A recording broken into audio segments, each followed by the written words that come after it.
Graças a Deus, um bom dia para você que está conectado aqui no Estúdio Unity, da Igreja Unity, Igreja Unidos em Cristo, que tem como pastor presidente o pastor Misael Freitas e a pastora Kátia Regina Gates Freitas. Eu sou a pastora Rosana Freitas Carolina e vou com você até quando Deus permitir o horário hoje, né? Nós estamos no devocional Remindo o Tempo e nós vamos estar estudando Salmos, e a gente está no livro dos Salmos estudando, e hoje nós vamos dar continuidade. Vamos orar para a gente poder dar início a essa programação? Pai, no nome de Jesus, nós rendemos graças ao Senhor pela oportunidade de estarmos aqui, Senhor, mais um dia para proclamarmos, Senhor, a Tua palavra, para falarmos, Senhor, da Tua palavra. Nós pedimos ao Senhor que o Senhor esteja conosco, que o Senhor, Pai, nos ajude, que o Senhor venha, Pai, fazendo aquilo que o Senhor determinou, Pai, e nos ajude, Senhor, a entender o livro dos Salmos, a compreender, a falar sobre ele, Senhor. Esteja conosco e alcance os nossos corações, Senhor. É o que nós pedimos ao Senhor, em nome de Jesus. Amém. Amém, amados? Então, vamos abrir a nossa Bíblia no livro dos Salmos 1 ainda. E hoje o que a gente vai falar é forte, que vai falar... A gente começou a falar, né? Ali no verso 1, a gente começou a estudar ali e ver a recompensa do bem-aventurado, aquele que serve a Deus. Mas agora, amados, nós vamos ver o que acontece com aquele que não busca Deus, que é aquele que não anda segundo o caminho de Deus. Por isso que eu digo que é forte. Eu queria até... Paz do Senhor, Valdecir, paz do Senhor, bom dia. Eu queria até fugir desse verso do Salmo, não trazer hoje, né, para o devocional, mas foi colocar no meu coração ler todo o Salmo, então eu não posso, né, pular essa parte do Salmo. É muito forte o que nós vamos falar, o que a gente vai tentar estudar juntos, o que nós vamos meditar, ler nesse dia. Então, nós vamos... Eu só vou... Para o senhor Valdecir, é o Gerson. O Gerson vai ser o novo locutor aqui do estúdio, hein? Ele e a Amada, que já fazem parte, né? Que eles já foram locutores em uma rádio bem conhecida aqui da cidade, vai ser uma grande honra. Nós vamos marcar Gerson e Mada. Você só me dá um tempo enquanto você procura aí na sua Bíblia Salmos, né? Se você está com a sua Bíblia física ou a do aplicativo, só para eu poder lançar o link aqui na rede social, para a gente poder conversar junto. Só um tempinho aí, gente.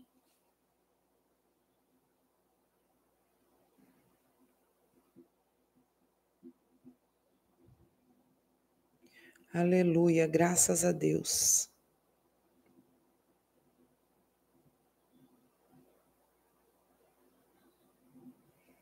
Nosso Deus é bom demais, amados. Maravilhoso. Como está sendo seu dia aí?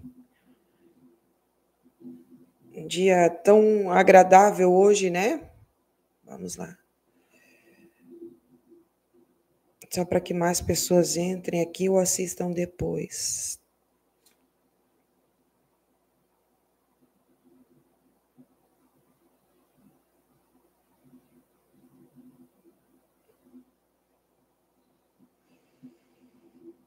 Nós vamos falar a diferença, a gente já estudou, desde segunda-feira, estamos falando sobre... Nós falamos sobre a bem-aventurança do homem que anda segundo o conselho de Deus e não segundo o conselho do ímpio. Então, o começo do Salmo, nós já falamos sobre isso, sobre esse caminho que é Cristo, a forma que nós temos que andar, a forma, né, as nossas atitudes, sobre o prazer, o nosso prazer que tem que estar na lei do Senhor, meditar nessa palavra do Senhor, nos princípios de Deus, e quando se fala lei, não é Lá a lei de Moisés, agora para nós são os princípios bíblicos, as ordenanças de Deus e a direção do Espírito Santo. Então, nós falamos sobre esse prazer de estar nos princípios de Deus, falamos sobre deixar os prazeres mundanos, né? Tudo o que antes nos atraía para trás. Falamos ontem sobre a árvore plantada junto a ribeiros de água. E foi muito forte a palavra de ontem sobre essa árvore plantada junto a ribeiros de água, que ela vai se fixar, ela vai se acomodar, não se acomodar no sentido de ser relapso, mas se acomodar, se deixar ser plantado no lugar onde Deus reservou, um lugar onde Deus o colocou. É estar ali e estender as suas raízes e crescer e multiplicar. Só que hoje, amados, nós vamos falar sobre algo assim, muito sério. Enquanto eu estava hoje de manhã lendo, porque primeiro eu faço o devocional na minha casa para depois vir ministrar a você. Enquanto eu estava lendo hoje de manhã, isso me deixou assim muito pensativa sobre o que acontece com aqueles que não buscam o caminho do Senhor, que não seguem o caminho do Senhor. O que acontece? Não é uma mensagem de terrorismo, né? É a Bíblia. Então, o Salmo 1,4 vai dizer assim: não são assim os ímpios. Porque o verso 3 fala. O verso 3 fala assim, ó, porque será como a árvore plantada junto a ribeiros de água, a qual dá o seu fruto no seu tempo. As suas folhas não cairão, e tudo quanto fizer prosperará. Daí o verso 4 entra dizendo, não são assim os ímpios. Ele já escreve, né? Olha, não é assim que acontece com os ímpios. Mas são como a moinha que o vento espalha. Algumas traduções vão dizer que são como a palha que o vento espalha. O 5 vai dizer, por isso os ímpios não subsistirão no juízo, nem os pecadores na congregação dos justos. O 6, porque o Senhor conhece o caminho dos justos, porém o caminho dos ímpios perecerá. Então é a continuidade do Salmo aí, amados. Nós sabemos ontem, nós vimos que os ímpios, o significado do ímpio é todo aquele que é defraudador, é um criminoso. Mas não é só um criminoso na lei dos homens, nós vimos isso ontem. Que o ímpio é um criminoso perante Deus. É alguém ainda que carrega suas culpas, os seus pecados, que não foi lançado ainda na cruz do Calvário, que não aceitou a Cristo, que não está no caminho de Jesus, que se torna, ele ainda permanece filho de Adão, um criminoso, com a sua cédula de dívida, ainda está na mão do diabo, a cédula de dívida pelo pecado, por ir contra os princípios de Deus, por ir contra a lei de Deus, por ir contra Deus, é um inimigo de Deus. Então, amados, porque a própria Bíblia diz que aquele que se faz amigo do mundo é inimigo de Deus. Aquele que anda segundo o costume do mundo, segundo as atitudes do mundo, ele se torna inimigo de Deus, porque ele ainda é um criminoso, é um ímpio, um perverso diante de Deus. Ele não foi ainda justificado em Cristo, ele não passou ainda por esse juiz que é o nosso Deus, né? Que quando a gente vai diante dele e nós aceitamos a Cristo, nós recebemos essa justificação e nós somos perdoados. O ímpio, ele não é assim. Então, o ímpio, ele carrega uma carga com ele, que é a carga do pecado, que é a carga de um pecador. Então, esse Salmo 1, ele vai nos ensinar o contraste entre o ímpio e o justo, entre o que ainda é criminoso diante de Deus e aquele que foi justificado em Cristo. Então, o Salmo ele começa com esse contraste de vida, com esse contraste de forma de viver e com esse contraste de como vai acabar a sua vida. Então, o pecador ele está em completo contraste com o justo. Ao contrário da árvore com as raízes profundas, eles são como a palha. Então, existe essa contrariedade entre esses dois estilos de vida. O justo, ele é como uma árvore plantada que tem as suas raízes, que o vento pode bater, amados. O vento pode soprar, o vento pode vir com força, com firmeza. As contrariedades, tantas coisas que nós passamos ao longo da nossa caminhada, ela pode bater nessa árvore, os ventos contrários, mas as raízes dela, quando são firmes, ela não vai cair. Como os carvalhos, as palmeiras, eles primeiro têm as raízes muito profundas para baixo, elas crescem durante 80 anos, 40 anos, 20 anos para baixo primeiro, para depois alcançar o céu, para depois alcançar lugares mais altos. Por quê? Por causa das contrariedades, do vento, daquilo que vai vir contra ela durante toda a vida dela, toda a caminhada. Então, conosco é assim. Então, nós que somos justificados, nós somos como essas árvores plantadas. Então, quanto mais alto nós vamos chegar, quanto mais altitude nós vamos ter, mais Deus vai demorar em plantar as nossas raízes, em estabelecer a nossa raiz, estabelecer os fundamentos para quando chegar, amados, o tempo da provação, para que quando chegar os ventos contrários, para quando chegar as tribulações da vida, quando chegar as perseguições, quando chegar os nãos de Deus, nós vamos resistir aos ventos, às enchentes, às tormentas. Quanto maior é o projeto que Deus tem na sua vida, quanto maior são as alturas que Deus vai te elevar, muito maior é as raízes que você vai estar plantados, né? Isso me faz lembrar da casa sobre a rocha, que é edificada sobre a rocha. Também existe a diferença ali entre o ímpio e o justo, entre aquele que ainda não conheceu a Cristo, que vive segundo Adão, e aquele que é justificado em Cristo, que serve a Deus, que é edificado a sua casa sobre a rocha, sobre a palavra, sobre Jesus Cristo, sobre os fundamentos dos apóstolos. Vai vir um dia ruim, vai vir as chuvas, as enchentes, os ventos contrários, vai bater contra aquela casa, mas ela vai permanecer de pé, porque a confiança nela está em Deus. Ela é alicerçada e firmada na rocha que é Jesus Cristo. Mas, ao contrário, a casa do ímpio, a casa daquele que não é justificado em Cristo, ele constrói a casa dele sobre areia, sobre um lugar que não é sólido, sobre um lugar que não é firme. E vem a tempestade, vem a enchente, e bate os ventos contra aquela casa, e aquela casa cai. Então, Deus não nos chamou para ser casa caída. Deus não nos chamou para ser casa derrubada, mas sim casa edificada.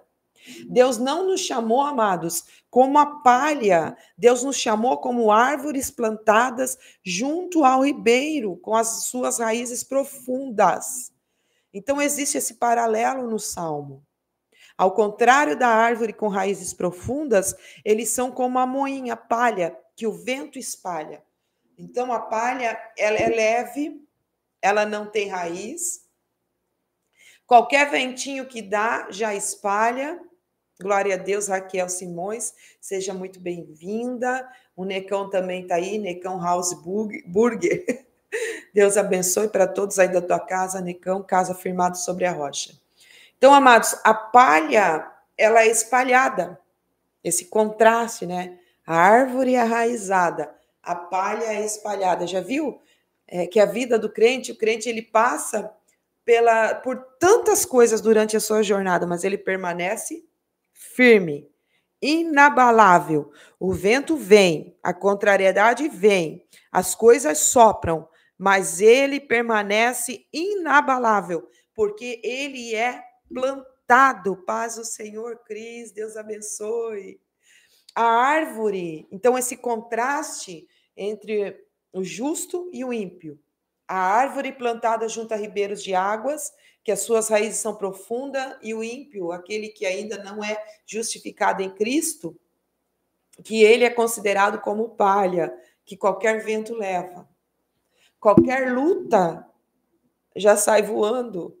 E aqui, amados, não é o vento do Espírito que Jesus falou a Nicodemos, o vento sopra onde quer soprar, contudo você não sabe nem para onde, contudo não sabe para onde vem nem para onde vai. E nem aquilo que Salomão escreveu em Eclesiastes. Assim como que tu não conhece, assim como que tu não sabes como é que forma os ossos no ventre de uma mulher grávida, assim tu não sabes Deus que faz, como Deus faz a sua obra, né? Que são coisas ocultas. E ali a Nicodemos é o vento do Espírito que sopra e leva as pessoas conforme o seu vento, né? Ali são direções, são projetos, são coisas que o Espírito Santo fala, que começa a direcionar pessoas, tá? Mas esse vento aqui da palha, que essa palha é levada, que o vento espalha, amados, está falando do processo ao local da debulha do trigo. O trigo, quando ele é colhido, ele tem a palha, que não serve para nada. A palha, ela é uma proteção do fruto do trigo ali. Então, ele está falando de um local aonde se debulha a palha, o trigo. Sabe quem estava nesse local? Gideão. Gideão estava nesse local, aonde a palha era separada do trigo. Mas ele estava fazendo esse processo num lagar, que não era lugar de estar separando o trigo da palha. Era um lugar onde se espremia as uvas. Mas na época de Gideão, o povo ele se desviava muito do caminho do Senhor. Eles estavam se tornando ímpios, pessoas criminosas diante de Deus. Então, Deus levantava juízes que os julgavam e Deus levantava opressores para vir contra eles. Parece que era de 7 anos, né? Daí o povo se convertia, o povo se humilhava, o povo voltava para o Senhor, daí levantava um juiz que julgava suas causas, eles ficavam bons por um período, mas daqui a pouco eles começavam tudo novamente. Os seus pecados, os seus achismos, as suas idolatrias, se apostatavam da fé, viviam um tempo de apostasia, então eles tinham esse tempo onde eles eram pilhados, roubados, viviam em cavernas, e eles plantavam, mas não colhiam, eles semeavam, mas não provavam dos seus frutos. Daí vai estar lá Gideão no lagar, que era um lugar de espremer uva, mas não tinha o fruto da videira. Não tinha. Não tinha esse fruto que representava alegria, porque o povo estava andando nas suas impiedades. O povo estava andando, não estava na justiça de Deus, não estavam sendo justos diante de Deus. Então, eles passavam por esse processo. Então, não tinha o fruto da vide ali na época de Gideão. Só estou aqui explicando, nesse contexto, aonde o trigo era separado da palha.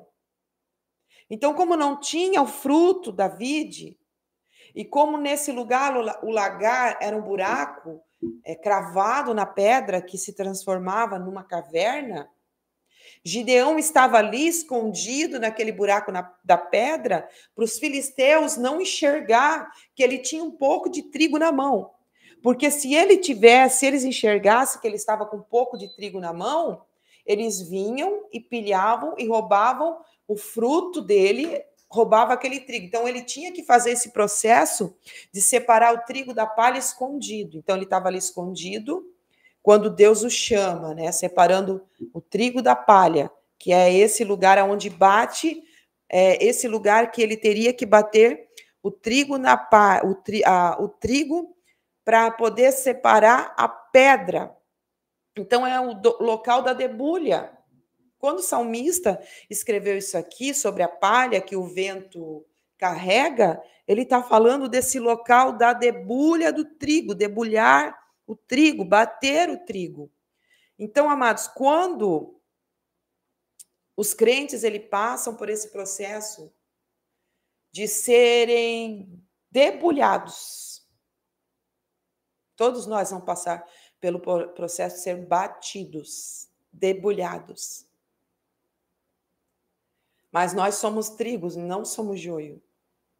E o processo de debulhar faz parte da nossa caminhada, porque vai tirar a palha. Vai tirar aquilo que não presta para nada. Vai tirar aquilo que tem que ser queimado pelo fogo de Deus. Vai tirar de nós aquilo que precisa ser jogado para fora e levado pelo vento. Vai tirar. Esse processo é dolorido. É de sofrimento, porque nós somos debulhados como trigo, batidos. Batidos, peneirados. Eles colocavam trigo na peneira e balançavam, balançavam, balançavam. E ali ficava a palha. E aquela palha, amados, ela era jogada para cima, e como eles estavam num monte muito alto, o vento carregava aquela palha para longe e só sobrava o trigo. Deus está fazendo isso em muitas vidas nesse tempo. Eu já entro lá na palavra do ímpio, mas eu quero falar com nós que somos justificados, crentes em Jesus Cristo. Nós também passamos pelo processo de ser peneirados. Você sabe me dizer quem que passou por esse processo de ser levado para a peneira? Vamos ver? Eu não marquei, mas estou me lembrando disso aqui agora. Ai, Jesus. Simão Pedro passou por esse processo. A epígrafe do texto aqui de Lucas 22 vai dizer assim, ó, Pedro é avisado. Por quê? Por Jesus Cristo. Aqui Pedro caminhava com Jesus. Aqui Pedro era um discípulo de Cristo. Aqui Pedro estava no caminho de Jesus, isso que nós estamos aprendendo ao longo desse salmo, né? Bem-aventurado o homem que não anda segundo conselhos dos ímpios, nem se detém no caminho dos pecadores, nem se assenta na roda dos escarnecedores. Então, o Salmo 1 é o caminho, que é Jesus Cristo. Então, Pedro, ele foi avisado por Jesus. Jesus falou assim para ele, Simão, Simão, eis que Satanás o reclamou para vos peneirar como trigo. Eu, porém, roguei por ti para que a tua fé não desfaleça. Pois quando te converteres, fortalece os teus irmãos. Ele, porém, respondeu, Senhor, estou pronto para ir contigo, tanto para a prisão quanto para a morte. Então, ele era alguém que estava no caminho, mas que precisava de conversão. Em alguma área na vida dele. Precisava de conversão. O que é converter? É mudar o rumo no caminho. É um retorno para os princípios. Então, Jesus falou para ele, olha, Satanás te reclamou. Que Satanás vos reclamou para vos peneirar como trigo. É esse processo, amados, da debulha e da peneira, que Pedro teria que passar e que muitas vezes nós passamos também, para que a palha seja levada longe, para que a palha seja tirada de nós. Até o apóstolo Paulo, ele fala sobre isso, que muitos, quando fazem a obra de Deus e vão chegar diante de Deus, a obra dele vai ser queimada como palha. Uns, quando foram provados pelo fogo, as suas obras eram pedras preciosas, mas o fogo não consumiu. Outros, quando foram apresentar suas obras ao Senhor, as suas obras eram madeira e o fogo consumiu. Outros, quando foram apresentar a obra ao Senhor, eram palhas e o fogo consumiu. Então, é melhor, amados, nós passarmos pela debulha, pela peneira e tirar de nós tudo que é palha, tudo que não edifica, tudo que não presta para o fruto, tudo que não presta, né, para ser comido e ser jogado fora, ser jogado pelo vento, ser lançado pelo vento e ir para o fogo aqui, né, passar pelo fogo consumidor de Deus, do que a gente continuar fazendo coisas, achando que estamos agradando a Deus e chegar diante de Deus no dia do juízo, no dia da prestação de conta das nossas obras, apresentar as nossas mãos está cheia de obra, mas for palha. Então, por isso que nós precisamos passar pelos processos aqui, processo de conversão. Pedro precisava passar pelo processo de conversão. E Pedro não era considerado como um ímpio, como o Salmo aqui fala, ele era um discípulo. Ele era alguém que estava no caminho, mas precisava de conversão. Precisava retornar a alguns caminhos de princípio. Precisava. E Jesus falou isso a ele e avisou, e ele passou por esse processo quando ele foi peneirado, quando ele negou a Jesus Cristo. Ele teve uma noite atormentadora. Depois, quando Jesus apareceu, depois de ressurreto, manda chamar Pedro e avisa Pedro e se encontra com Pedro e faz uma fogueira e chama Pedro para comer junto com ele. Depois que Pedro está lá no barco, quer desistir do apostolado, quer retornar à sua antiga vida, passou por uma crise, por um tempo de silêncio, levou outros com ele para pescar novamente, mas tudo que ele tinha esperança é que Jesus aparecesse, depois ele ter negado a Jesus. E ele passou por esses dias aí, em que ele se converteu, em que ele teve o processo do silêncio, onde ele pensou muito, aonde ele viu que realmente ele tinha negado, errado, que ele não era o forte o suficiente. Foi esse processo que Pedro passou, mas Jesus se reconciliou com ele. Fez com que Pedro se reconciliasse com Jesus e se tornou um grande apóstolo que ganhou milhares de almas para o caminho. Que na época de Cristo, os cristãos eram chamados os do caminho. Então, ele trouxe muitas pessoas para o caminho, mas ele passou por esse processo de separar a palha do trigo. Ele era um trigo, ele não era um joio. Nós vamos ver sobre isso hoje na palavra. Ele era um trigo, não era um joio. Ele foi separado, a palha da vida dele. O que precisava ser queimado, o que precisava ser deixado, o que precisava ser levado pelo vento.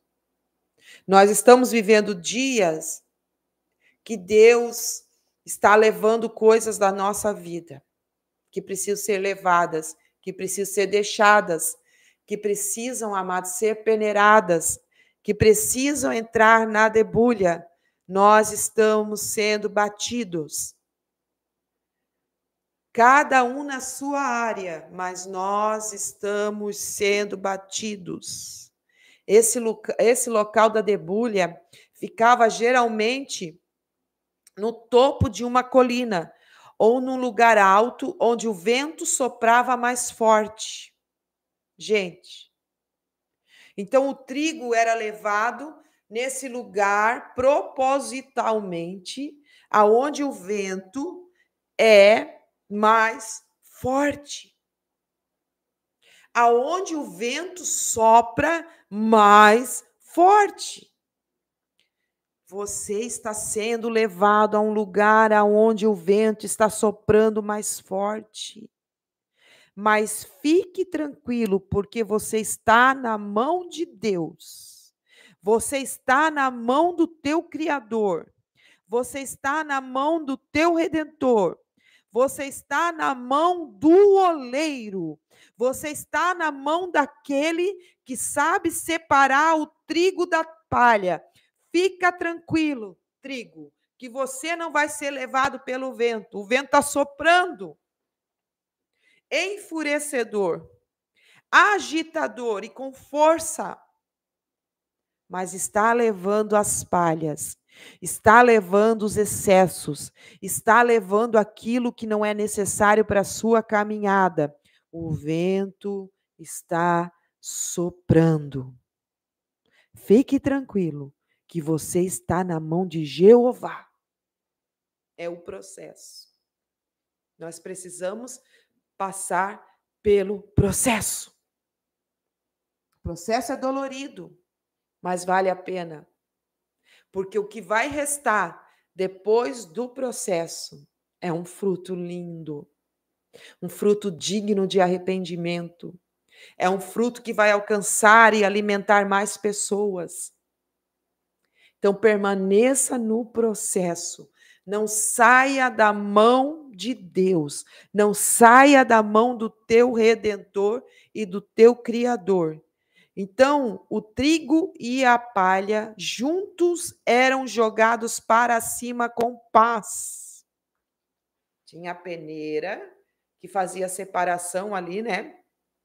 Mas também tinha a pá. Ele era tudo carregado lá para cima do morro, do monte, da montanha, com vento muito forte. E o debulhador, ele pegava a pá e jogava para cima. Jogava para cima, sim. E quando ele jogava para cima, o vento soprava a palha e o trigo, que era mais pesado, ele caía no chão para ser cuidadosamente recolhido. Mas a palha leve e imprestável era levada pelo vento. Então, o trigo era mais pesado que a palha. O trigo, quando ele era jogado para cima pelo debulhador, ele caía logo no chão. Ele já ia logo para o chão. O vento não soprava ele, porque ele era pesado. Mas o vento soprava a palha, que era leve. Amados, eu sinto um temor muito grande em falar isso aqui. Quando nós somos jogados para cima, para separar o que precisa ser separado da nossa vida, logo nós devemos nos prostrar com a boca no pó, no chão. Logo nós devemos ir para o chão, que representa se prostrar em oração, se prostrar em busca a Deus, se prostrar na presença de Deus e deixar Deus levar a palha. Não queira voar junto com a palha. Não queira. Se Deus está fazendo a separação, não queira, amados. Você precisa ser mais pesado com a glória de Deus. Porque aquele que tem o peso da glória de Deus, ele não é levado por qualquer vento. Ele não é levado por qualquer vento de doutrina. Ele não é levado de um lado para o outro. Ele não é levado, amado, sem propósito. Ele não é levado sem uma direção. Não, aquele que carrega o peso da glória de Deus, ele se prostra como um trigo que é mais pesado no chão. Se deixa ser colocado no chão, com a boca no pó, para se levantar na mão do debulhador e ser usado da forma que Deus quer. E daí tem o processo do trigo para fazer o pão, que depois de ser debulhado, que ele passa por esse processo de ser jogado para cima, que ele pensa, né, que talvez é o fim, agora eu vou ser carregado pelo vento, o vento sopra. Mas a glória de Deus não deixa. O peso que ele tem para nós, que somos trigo, o peso da glória de Deus não nos deixa ser carregados de um lado para o outro.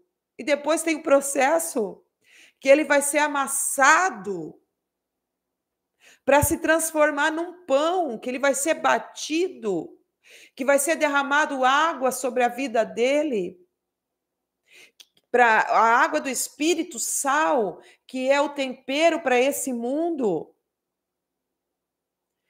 Vai ser batido, não vai ser levedado, porque um pouco de fermento leveda toda a massa. O fermento aqui é o fermento dos fariseus, que são os julgamentos, que é a ira, que é outras tantas coisas que os fariseus faziam. Não, esse pão não teria fermento. Ele era um pão, é o asmo, sem fermento, né? Então, ele era um pão que ele ia passar por mais um processo de ser amassado, ser lançado nele um pouco da água do Espírito, ser amassado, e ele vai para o fogo, para depois ele servir de alimentos para uma geração, para depois ele servir de alimentos para pessoas. Esse é o processo que nós passamos. Então, esse é o processo da debulha. Então, aqui os salmos que a gente leu, amados, as pessoas ímpias, elas são semelhantes como a palha. Então, eu falei um pouquinho aqui do processo daqueles que são cristãos, que são justificados, que também passam pelo processo de separar a palha, mas nós não somos palha, nós somos trigo. E também as pessoas ímpias, elas são semelhantes à palha. Elas são sem raízes e sem frutos. Os ímpios não conseguirão sobreviver ao julgamento do último dia, nem ao julgamento contínuo de peneirar providencial de Deus do caráter humano. Então, Deus tem uma providência, né, um propósito de peneirar o nosso caráter. O ímpio, ele não aguenta isso. Ele não consegue passar por isso.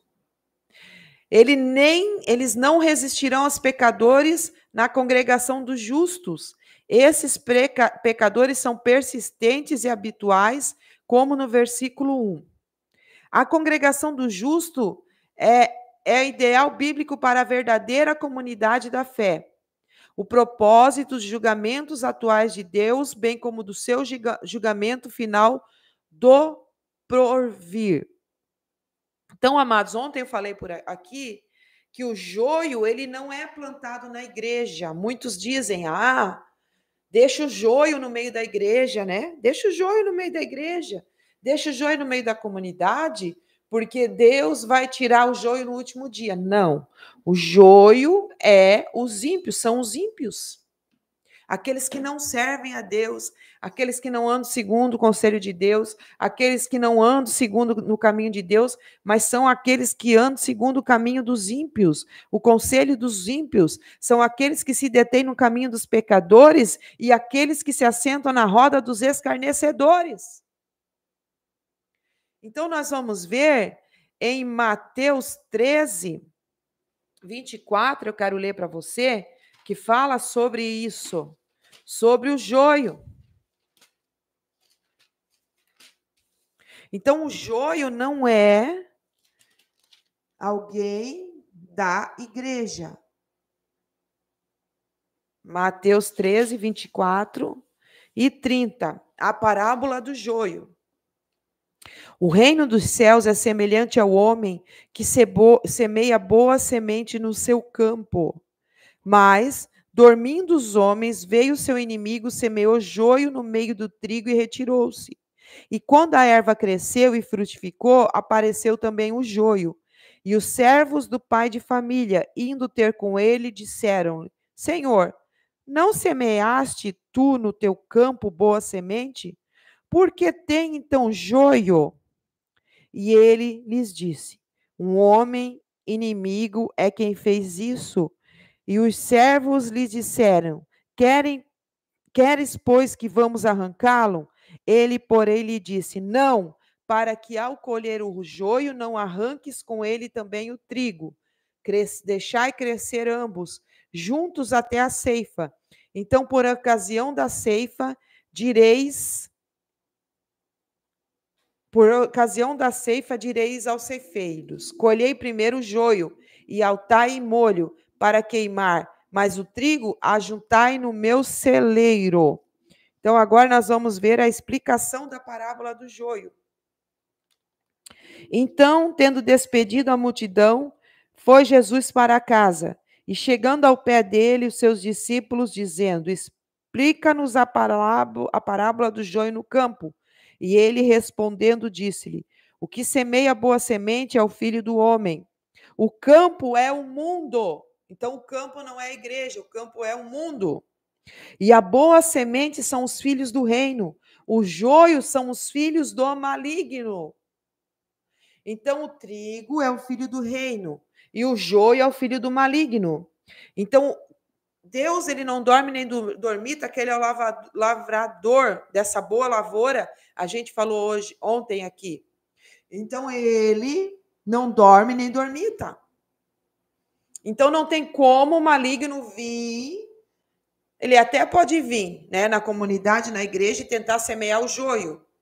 Mas Deus já levanta os líderes, os pastores, para tirar o joio no meio da igreja. Então, o joio não é da igreja, o joio é do mundo. Olha só.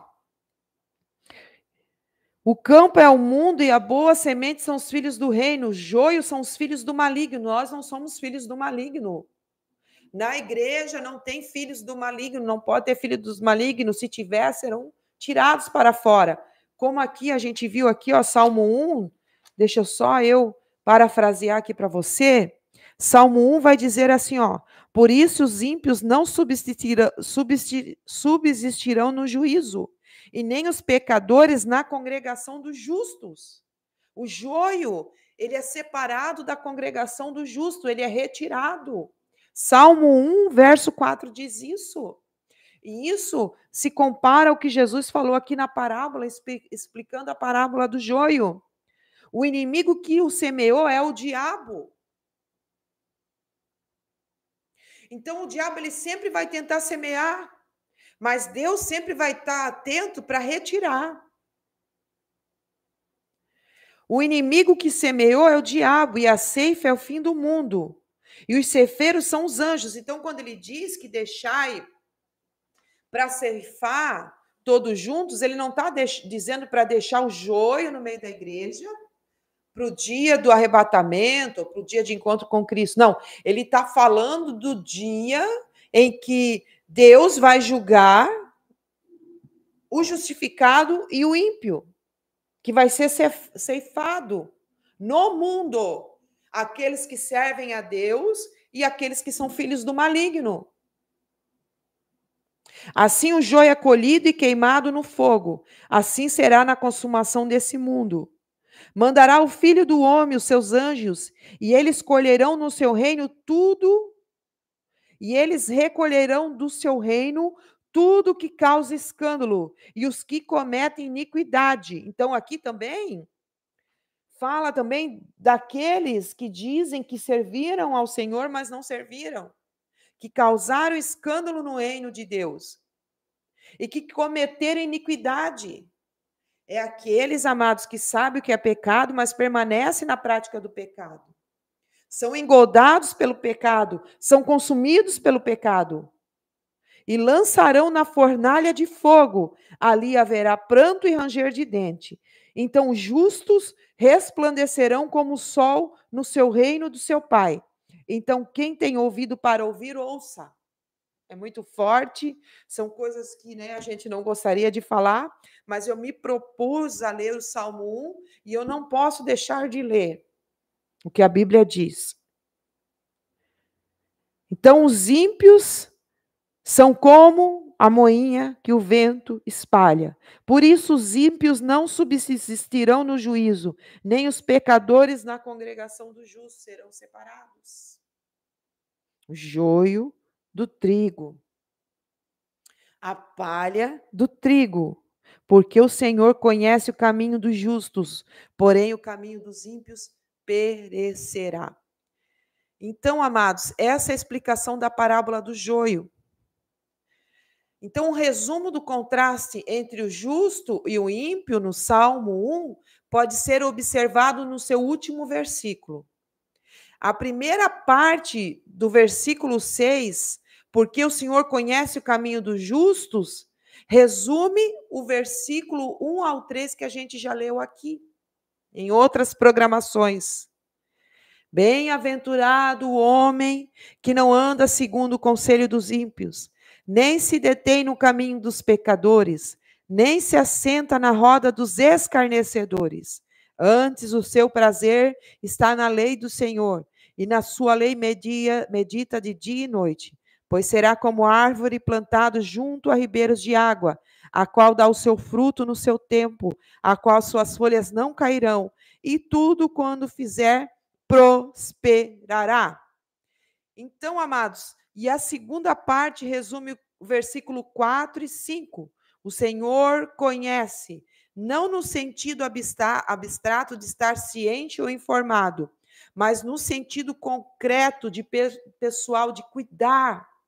Conhecer é no sentido de estar cuidando do seu caminho, de estar olhando, examinando a sua caminhada, examinando o caminho e aprovar os seus passos, aprovar as atitudes, aprovar as suas decisões, aprovar da forma que você está caminhando. Então, é um cuidado, é uma aprovação, é no sentido de guiar e de estar atento, porque o Senhor conhece o caminho dos justos, Ele cuida do caminho do justo. Ele aprova o caminho do justo, ele se agrada no caminho do justo. De modo inverso, o caminho dos ímpios perecerá, terminará em ruína e será um caminho de morte. Provérbios 14 e 12 diz isso, e é um versículo que eu sempre trago para a minha caminhada, que eu sempre trago para a minha oração, e que eu sempre faço uma reflexão nas minhas decisões, os caminhos a qual eu tenho entrado, por onde eu tenho andado, o que eu tenho feito, o que eu tenho falado. Olha só, Provérbios 14 e 12. Há caminho que ao homem parece direito, mas ao cabo dá em caminhos de morte. Porque no começo parece que é certo. No começo parece que está tudo bem. No começo parece que é a direção certa. Mas conforme você vai caminhando, conforme você vai andando por esse caminho, você vai perceber que o fim é caminho de morte. Então, por isso que existe a conversão na nossa caminhada, na nossa jornada, durante a nossa vida. Pastora Rô, mas eu sou cristã, eu sirvo a Cristo. Será que eu preciso me converter? Você sabe o que representa a conversão? Eu já falei aqui. É um retorno ao propósito, retorno a um princípio, retorno a uma ordem de Deus. Sim, cristãos precisam de conversão muitas vezes, porque saíram do caminho do propósito, saíram da direção de Deus, saíram do caminho de vida, saíram de uma ordem de Deus e começaram a pegar um caminho que no fim vai ser um caminho de morte. Como que você prova isso, pastora Rô? Pedro, conforme eu já falei aqui, que negou a Jesus, precisou de uma conversão, precisou retornar ao propósito, precisou se sentar na beira de uma fogueira com Jesus Cristo para se converter, e Jesus falou a ele, Pedro, quando tu te converteres. Então, se converter é retornar a um propósito. Jonas precisou de uma conversão mesmo sendo profeta. Como o pastor Arro? Ele pegou um caminho que no princípio parecia ser um caminho direito, um caminho bom. Quando ele recebeu uma ordem de Deus de ir pregar a Nínive arrependimento, mas ele não quis. Ele tomou um caminho segundo o seu desejo, a sua vontade, e ele resolveu fugir, entrou por um caminho de trevas.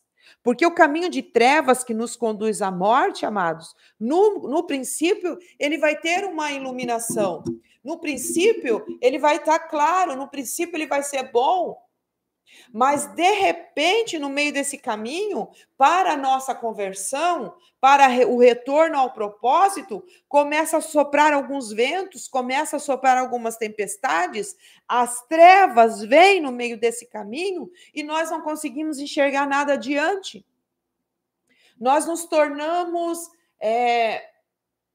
sonolentos nesse caminho. A gente não tem mais força de continuar, porque Deus está tendo misericórdia e não vai nos deixar chegar ao fim desse caminho que aconteceu com Jonas, que ele precisava de conversão. Lembrando aqui que se converter, eu até vou ler aqui, e eu quero deixar o significado da palavra para você, que quando Jesus disse a Pedro, pois quando te converteres, fortalece ao teu irmão, Jesus usou essa palavra, e ele usou a palavra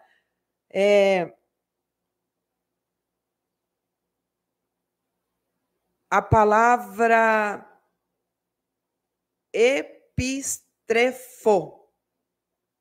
Tá no grego aqui, que eu não sei falar muito bem. Então, o que é se converter que Jesus falou aqui? Então, o cristão precisa se converter. Olha só, é retornar para o louvor do verdadeiro Deus, é fazer retornar, voltar, é voltar ao amor e à obediência a Deus, é voltar ao amor pelas crianças, é voltar ao amor e à sabedoria e à retidão, é voltar-se para si mesmo, é virar-se. É virar do caminho que você está trilhando, é volver-se, é dar a meia volta, é retornar. Eu já falei aqui em algumas programações passadas sobre esse retorno. Às vezes nós estamos na BR e nós vemos que nós pegamos o caminho errado. E na frente da BR sempre vai ter um retorno. Você já viu que nas BRs os engenheiros já prepararam um retorno? Um retorno. Porque sempre vai ter um retorno, irmão. Sempre tem um retorno para nós. Sempre vai ter um retorno. Sempre vai ter uma placa de conversão. Sempre vai ter um retorno ao propósito. Porque o nosso Deus, ele é longânimo, misericordioso. Ele tarda em irar-se. Sempre vai ter um retorno ao propósito. Sempre vai ter uma placa. Para Jonas, quando ele precisava de conversão, quando ele precisava retornar, quando ele precisava dar a volta para retornar ao propósito, Deus mandou uma tempestade. E Deus fez com que os marinheiros discernissem que tinha alguém dentro do barco, do navio, que estava contra algum Deus. E Jonas, ele viu que era ele que estava levando aquele barco a afundar. E ele pediu que o lançasse no mar, e ele foi lançado no mar. E a placa de retorno para Jonas foi o ventre de um grande peixe, 3 dias. Em profunda reflexão. 3 dias. Sabia que às vezes nós precisamos de ter 3 dias de silêncio na nossa alma? 3 dias separados, 3 dias de solicitude, 3 dias onde nós não conseguimos falar com ninguém, 3 dias de boca fechada, 3 dias trancafiados, para que Deus opere novamente em nós e que nós voltamos ao propósito, nos convertamos novamente ao Senhor. 3 dias. E daí, no ventre do grande peixe, ele vai clamar, ele vai orar, ele vai pedir, e Deus falou a esse grande peixe que vomitasse a Jona novamente para o mundo. Para perto da aonde Deus o tinha enviado, e ele se converteu naquele momento ao propósito de Deus. Ele teve a obediência a Deus mesmo porque por meio do sofrimento, e ele foi cumprir aquilo que Deus designara a ele. Então, amados, nós precisamos muitas vezes de conversão, porque o Senhor conhece o caminho dos justos. Então, o caminho que muitas vezes nós entramos pode ser um caminho de morte, porque está desviado do propósito de Deus, está desviado do projeto de Deus, está desviado do plano de Deus, está desviado da obediência de Deus. Sim, você pode estar desviado dentro da igreja. Ai, Jesus, é muito forte, né?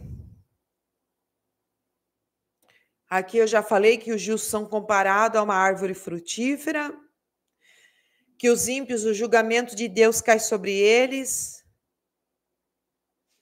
e eles se tornam estéreis, serão eliminados.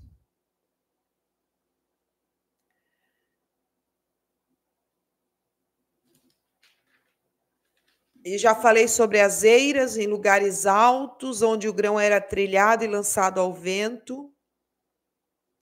Então, a figura do Salmo 1, que a gente encerra a leitura hoje, é uma ruína fácil dos ímpios que se precipita sobre eles em um único instante.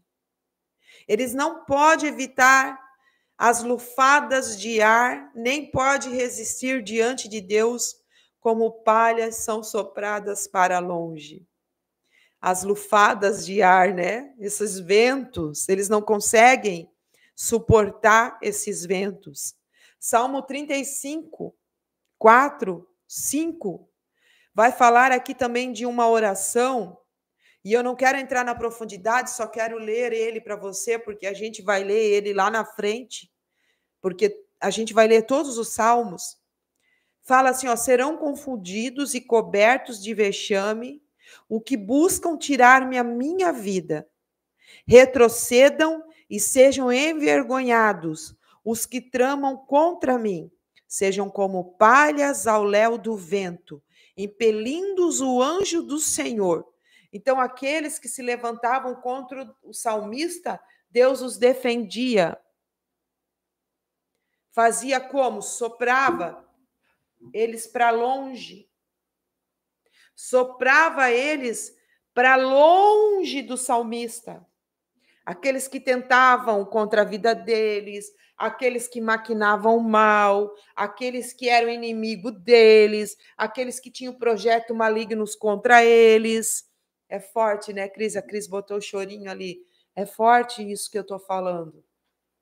Hoje de manhã eu fui muito assim, ministrada, porque antes de eu vir, né, já falei, eu sento lá no sofá, pego a minha caneca de café e fico ali lendo o que eu vou trazer para a programação e meditando. Então, as minhas manhãs, não é só porque eu estou aqui agora fazendo novamente o programa, mas eu sempre tenho esse hábito e quero ter esse hábito, que as minhas manhãs elas são consagradas para a leitura, meditação e as minhas conversas com Deus. Deus me separou, me deu essa oportunidade de fazer isso.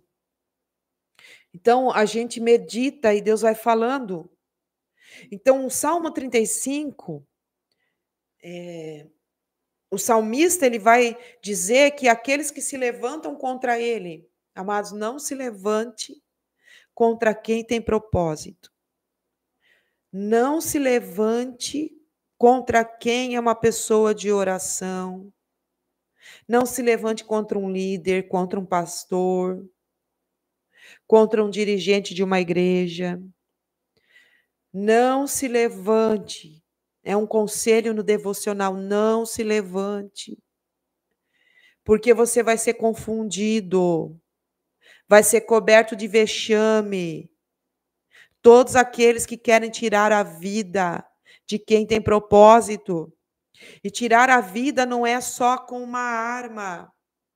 Você pode tirar a vida de um ministro, de alguém que tem propósito, quando você fala contra ele, quando você não discerne o que está acontecendo com ele, quando você tem dois pesos e duas balanças, quando você não para analisar os fatos, colocar na balança os pesos certos, quando você é imparcial, quando você é partidário, sabe? Você pode estar matando um ministro de Deus, um servo de Deus, um filho de Deus, trazendo desânimo para a vida dele. Então, amados, essa palha também é todos aqueles que se levantam contra alguém. Então, eles vão ser cobertos de vexame.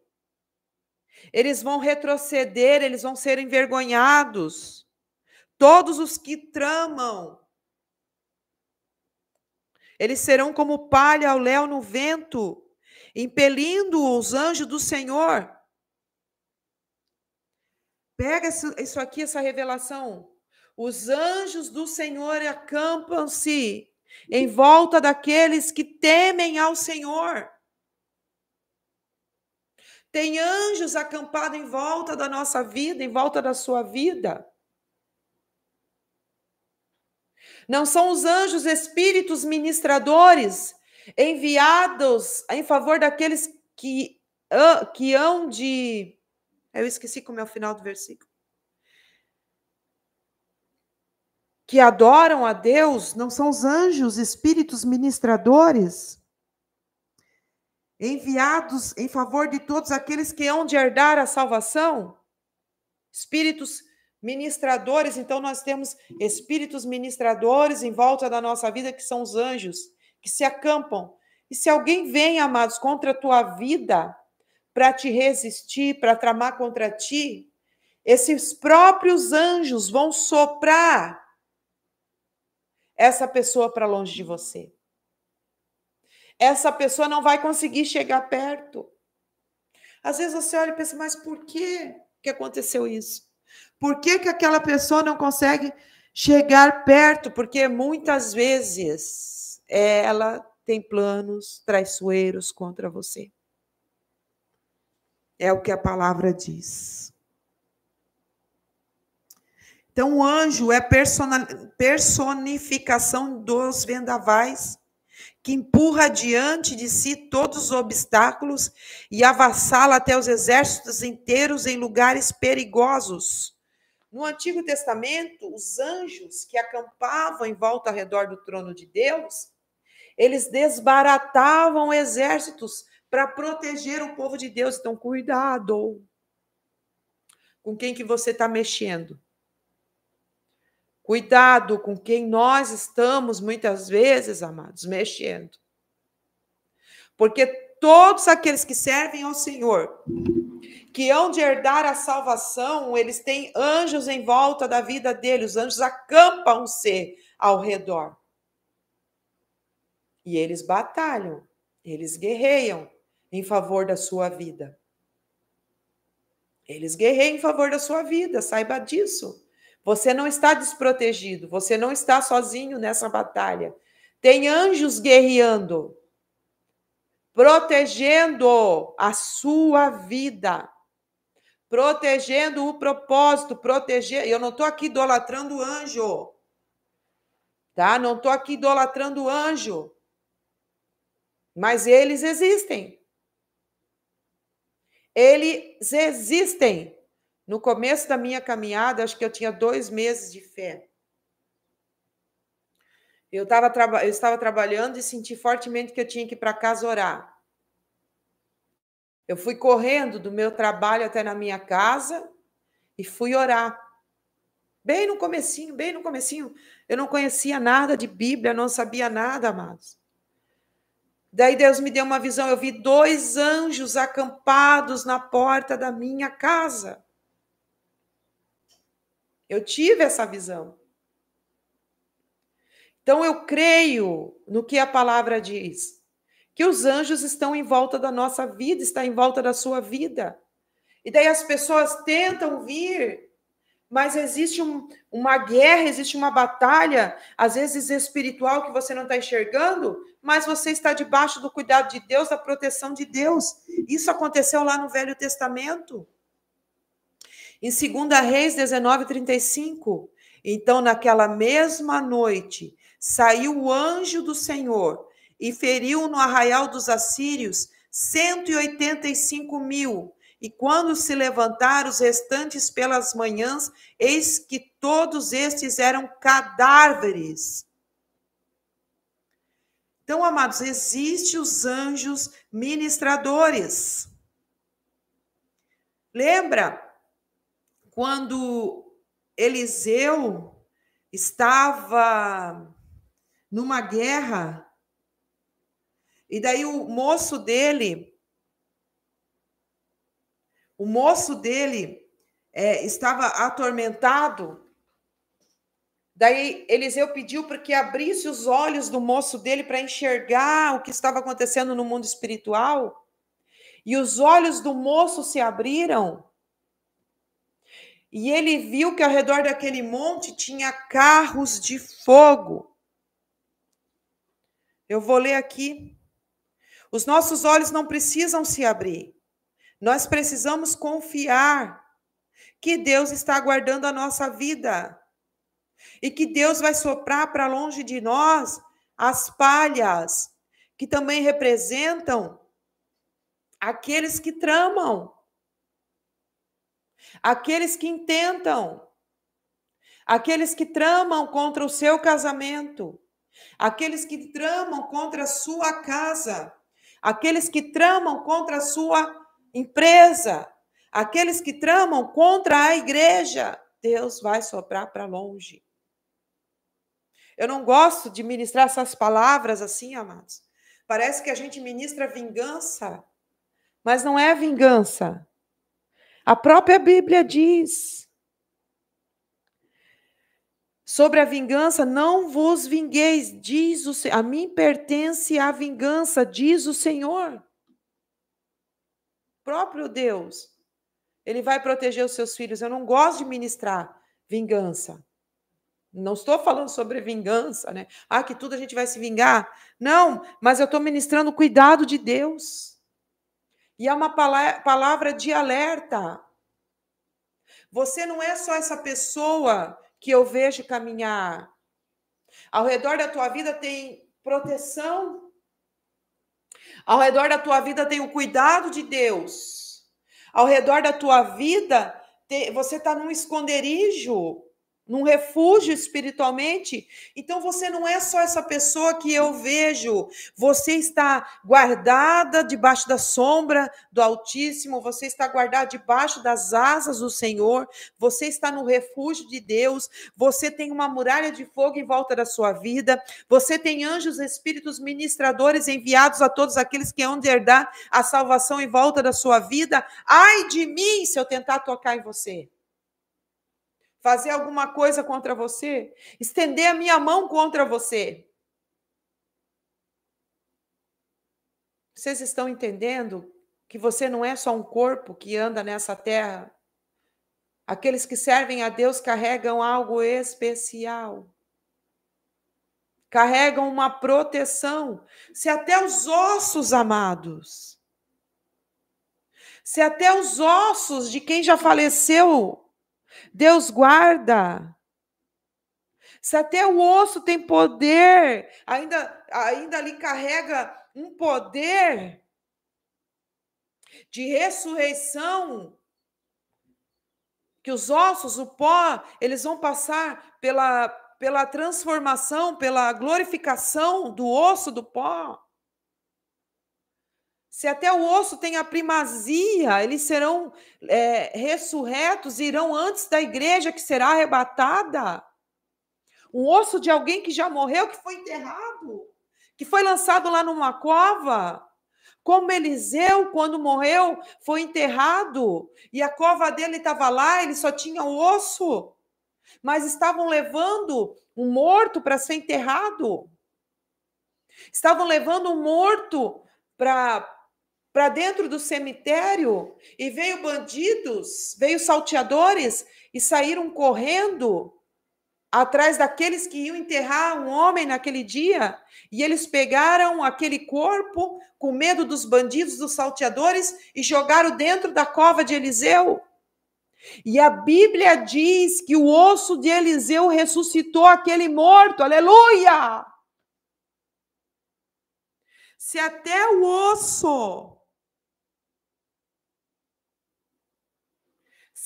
osso ressuscitou, porque carregava ainda um pouco da unção que Eliseu provara. Imagina você que anda vivo por essa terra, debaixo de uma autoridade de Deus, debaixo de um cuidado de Deus, debaixo de uma ordem de Deus, debaixo da obediência de Deus. O que os anjos vão fazer em favor da tua vida? Aleluia! Quero ler aqui, né, que eu falei de Eliseu, que pediu que abrisse os olhos do moço dele. Quero ver se eu acho. Louvado seja o Senhor, Deus maravilhoso, poderoso. Tu és tremendo, Jesus. Vê. 2 Reis 6. Então você não é uma palha que o vento leva, você é alguém guardado pelo Senhor. E aqueles que vêm contra você serão como palhas que o vento leva. 2 Reis 6,15. Tendo-se levantado muito cedo o moço do homem de Deus e saído, eis que tropas, cavalos e carros saíam cercado a cidade. Então o seu moço lhe disse: Ai, Senhor, que faremos? E ele respondeu: Não temas, porque mais são os que estão conosco do que estão com eles. Olha, orou Eliseu e disse: Senhor, peço-te que abra os olhos para que veja. O Senhor abriu os olhos do moço e ele viu que o monte estava cheio de cavalos e carros de fogo em redor de Eliseu. Então ele viu que estava esses carros e cavalos de fogo em volta dos montes, os anjos, espíritos ministradores, a proteção de Deus. Quero ver aqui agora o capítulo que eu falei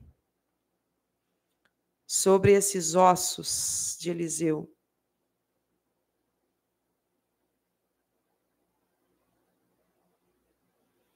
Aleluia. 2 Reis, capítulo 13, versículo 20. Morreu Eliseu e o sepultaram.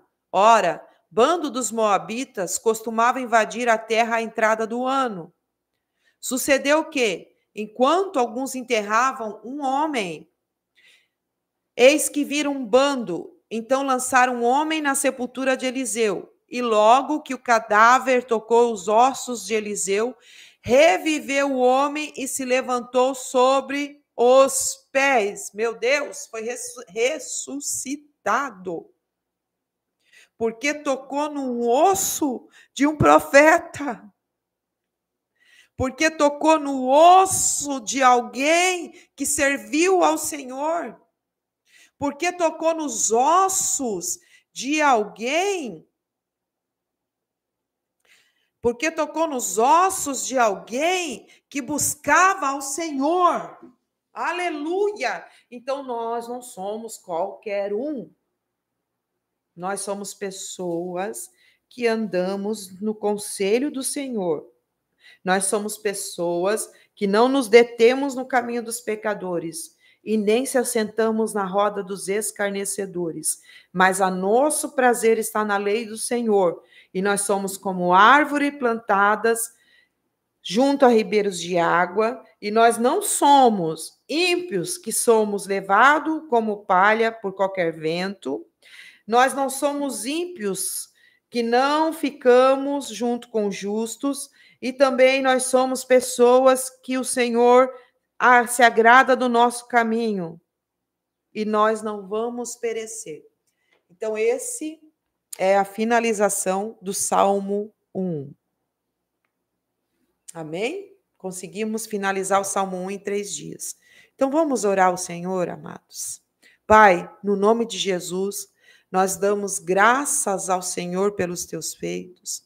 Nós damos graças ao Senhor pelas tuas maravilhas. Nós damos graças ao Senhor pelo teu cuidado. Nós damos graças ao Senhor porque o Senhor tem cuidado da nossa história. O Senhor tem cuidado de nós. O Senhor tem estado conosco. O Senhor, Pai, tem colocado proteção em volta da nossa caminhada. O Senhor tem colocado proteção em volta da nossa vida. Senhor, cuida de nós. E que nós não sejamos pessoas opressoras, pessoas, Senhor, que se levantam umas contra as outras, para que nós não sejamos espalhados como palhas, mas possamos perseverar. Em nome de Jesus. Amém. Amém, amados? Que Deus abençoe a todos. Em nome de Jesus. Amém.